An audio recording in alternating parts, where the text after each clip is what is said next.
13 जानेवारी 2026 रोजी भारतीय विद्यापीठ अनुदान आयोगाने म्हणजेच यूजीसीने भारतीय उच्च शिक्षण संस्थांमध्ये समतेचे संवर्धन नियम 2026 लागू केले।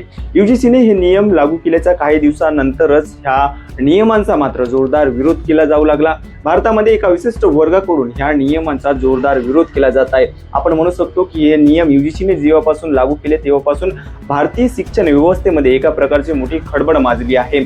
यूजीसीचे हे नवे नियम भारतातील सर्व विद्यापीठांकरिता बंधनकारक आहेत।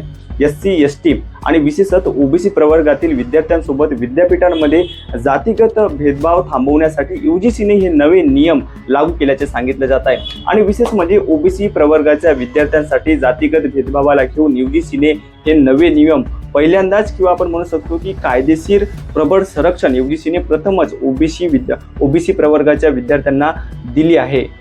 विद्यापीठ अनुदान आयोगाच्या ह्या नव्या नियमांची दुसरी बाजू म्हणजे सवर्ण समाजाच्या विद्यार्थ्यांकडून यूजीसीच्या नव्या नियमांचा जोरदार विरोध केला जात आहे।